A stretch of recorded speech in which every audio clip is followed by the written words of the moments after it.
자, 오늘은요, 한국 문학계에서 정말 빼놓을 수 없는 이름이죠. 바로 박완서 작가, 그 강렬한 작품 세계 속으로 한번 깊이 들어가 보려고 합니다. 이걸로 한번 시작해 볼까요? 어떤 아내가 자기 남편을 묘사한 구절인데요. 와, 정말 이 한 줄만 봐도 박완서 작가가 당대 한국 사회를 얼마나 날카롭고 뭐랄까 가차없는 시선으로 꿰뚫어 봤는지 바로 느껴지지 않나요? 그렇다면 그녀의 작품을 제대로 이해하려면 먼저 뭘 알아야 할까요? 바로 작가 자신입니다. 특히 마흔이라는 결코 이르지 않은 나이에 펜을 든 이 비범한 여성의 삶을 먼저 들여다봐야 합니다. 보세요. 일제강점기에 태어나서 한국전쟁의 그 참혹함을 온몸으로 겪고 70년대엔 마흔의 나이로 데뷔해서 2000년대엔 노년소설의 거장이 되기까지 정말 한국 현대사의 가장 격동적인 순간들을 그야말로 온몸으로 살아낸 분이죠. 바로 그 경험이 있었기 때문에 2000년대 한국 사회의 그 묘묘하고도 거대한 변화를 누구보다 날카롭게 포착할 수 있었던 겁니다. 특히 말년에 그녀는 그 날카로운 시선을 어디로 돌렸냐면요. 바로 한국의 가정 내부였습니다. 겉으로는 평온해 보이지만 그 안에서 조용히 벌어지고 있던 거의 혁명에 가까운 변화들을 포착해낸 거죠. 네, 그래서 오늘은 노년의 새로운 현실, 또 여성의 삶이 어떻게 재정이 되고 있는지, 그리고 균열이 가기 시작한 현대 가족의 모습, 마지막으로 이 모든 것을 통해 박완서가 우리에게 던지는 질문은 무엇인지 이렇게 한번 따라가 보겠습니다. 자, 그럼 첫 번째 주제부터 시작해 볼까요? 바로 노년의 새로운 현실입니다.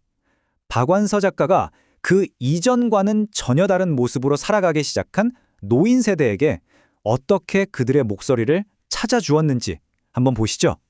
박완서의 작품은요, 한국 문학계에 노년 소설이라는 아예 새로운 장르를 만들어냈다고 해도 과언이 아닙니다. 그만큼 선구적인 역할을 한 거죠. 예전에는 어땠나요? 노년은 그냥 참고 가족을 위해 헌신하고 운명을 받아들이는 시기였잖아요. 그런데 박완서 소설에 나오는 노인들은 완전히 다릅니다. 독립을 원하고 나만의 행복을 찾고 심지어 황혼기에 새로운 사랑을 하거나 이혼까지도 생각해요. 바로 이 지점, 낡은 유교적 가치관에서 벗어나서 나를 찾아가는 그 거대한 변화의 시작을 그녀가 그려낸 겁니다. 근데 이게 그냥 소설 속 이야기만은 아니었다는 게 정말 흥미로운 점이에요. 박완서 작가가 그려낸 이 모습들이요, 당시 실제 사회 데이터랑 딱 맞아떨어집니다. 보세요. 2000년에 1000건이던 60대 이상 남성의 이혼 건수가 2007년엔 거의 3배 가까이 늘었죠. 이게 뭘 의미할까요? 박완서의 소설이 그냥 상상력이 아니라 우리 사회의 가장 뜨거운 변화의 맥을 정확히 짚고 있었다는 증거인 셈이죠. 자, 이렇게 노년의 삶이 바뀌다 보면 자연스럽게 또 다른 질문으로 이어지죠. 특히 여성의 삶은 어떻게 변했을까요? 박완서는 바로 이 지점을 놓치지 않았습니다. 수백 년 동안 이어진 가부장제라는 틀에 맞서 싸우는 여성들의 그 복잡하고 미묘한 내면을 아주 깊숙이 들여다봤어요. 그녀 소설 속 여성들을 보면요, 뭐랄까, 대놓고 싸우기보다는 조용히 저항하는 경우가 많아요. 가부장제, 정절 이데올로기, 일부 종사 같은 낡은 규칙들의 의문을 품고 그 안에서 어떻게든 자신의 길을 찾으려고 발버둥치는 거죠. 때로는 모성을 통해 새로운 힘을 얻기도 하고요. 이런 거대한 사회적 문제를 박완서는 어떻게 보여주냐면요. 거창하게 설명하는 게 아니라 딱 한 인물의 내면으로 깊숙이 파고들어서 보여줘요. 그 대표적인 예가 바로 단편 친절한 복희 씨의 주인공 복희입니다. 겉으로 보이는 복희는요, 정말 착한 아내의 표본이에요. 얼마나 온순하냐면 벌레 한 마리 못 죽일 정도라고 묘사되거든요. 남들이 보기에 사회가 기대하는 그 완벽한 아내의 모습을 하고 있는 거죠. 하지만 그 가면 뒤에는 완전히 다른 세상이 있었습니다.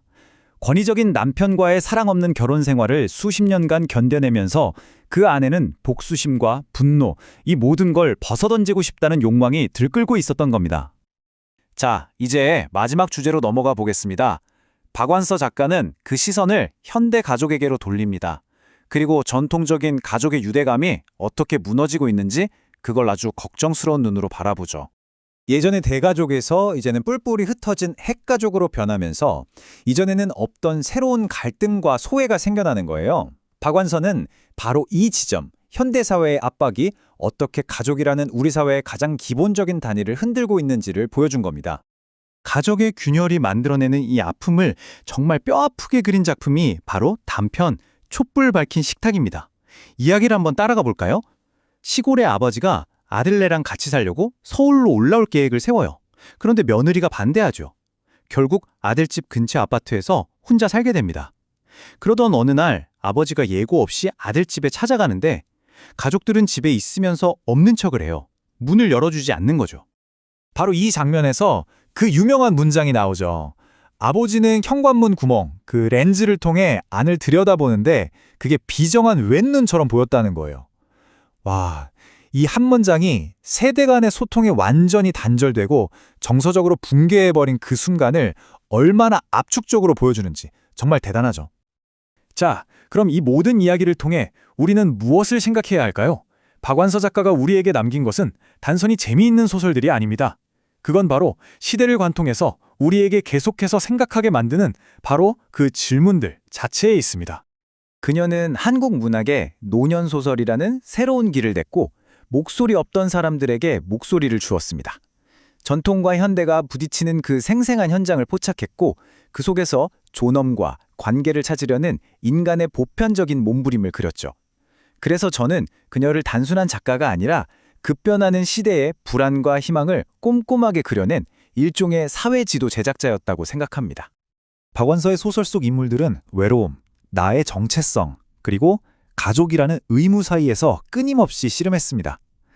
자, 그로부터 수십 년이 흘렀습니다. 지금을 살아가는 우리의 고민은 과연 그때 그들의 고민과 얼마나 다를까요? 어쩌면 이것이 박완서의 질문이 오늘날에도 여전히 우리 가슴에 이렇게 아프고 날카롭게 박히는 이유일 겁니다.